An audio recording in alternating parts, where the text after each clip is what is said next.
واتساپ گای، امروز اومدم با اولین ویدیوی یوتیوب من. امروز قرار کلی خوراکی جدید رو با هم قاطی کنیم بچه‌ها، ترکیبش کنیم و بعد مزه ترین حالت ممکنه رو من بخورم و ببینیم چه طعمی به وجود میاد.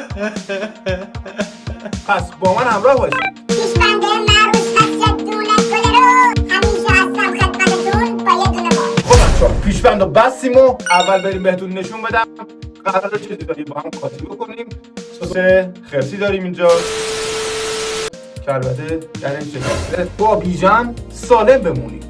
سس امین حیایی داریم اینجا، سس شکلاتی داریم اینجا بچه‌ها، یه دونه موز داریم، ترشی داریم و مهمترین ترکیب این بخش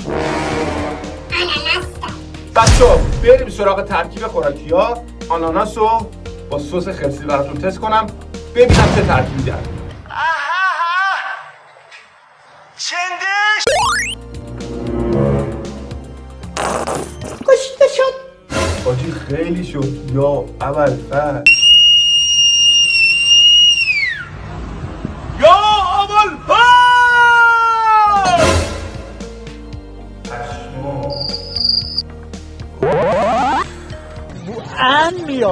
آقا اگه من دل درد بگیرم دیگه ویدیو نمیسازم. تو گوه میخوری. بچه خداییش لایک و کامنت و سابسکرایب یادتون نره. دهن خودم رو دارم سرویس میکنم، امیدوارم که چیزیم نشه بچه. آخه یکی نی به تو بگه پسر این همه کار میتونی بری انجام بدی، اومدی نشستی اینجا داری. آقا سس خرسی همین جوریش خالی خوشمزه نیست به خدا. میخورم ببینم چی میشه. اوه ترکیب اول منو به فنا داد. دستمال نیاوردم، آب نیاوردم. آقا میریم سراغ ترکیب دوم. سس شکلاتی نمیدونم چرا آوردم. سس شکلاتی خب معلومه خوشمزه است. عسل لامصب عسل. آقا ترکیب بعدی موز با سس خرسیه. چندش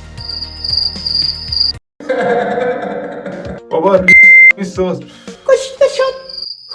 امیر یه نفس عمیق بکش. امیر تو میتونی. 1 2 3. سس خرسی کلا کنسل شد. با موز خالی خوشمزه است.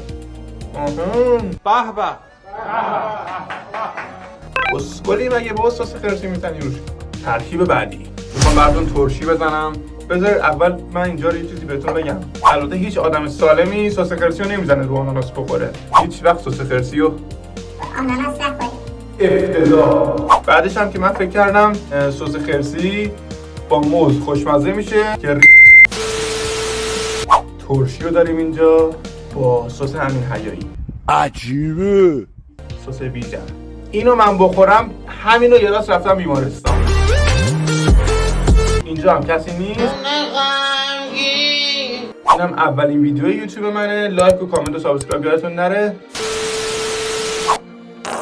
آقا همین انقدر هسته برو قرآن سابسکرایب کنید. دهن خودمو دارم سرویس میکنم.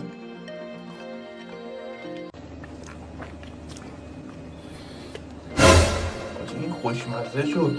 عجیبه. سس فرانسوی با ترشی خوشمزه شد.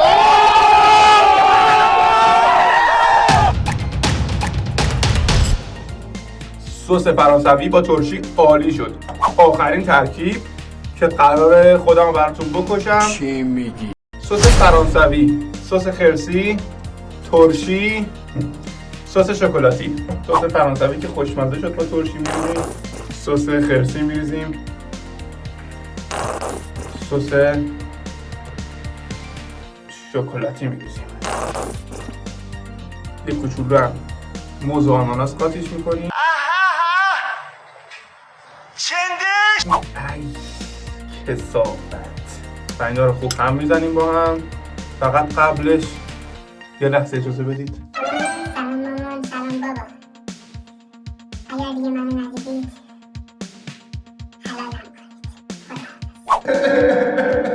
سس فرانسوی، سس خرسی، سس شکلاتی، آناناس، موز و ترشی. سلام بر هوریای بهشتی. کشته شد.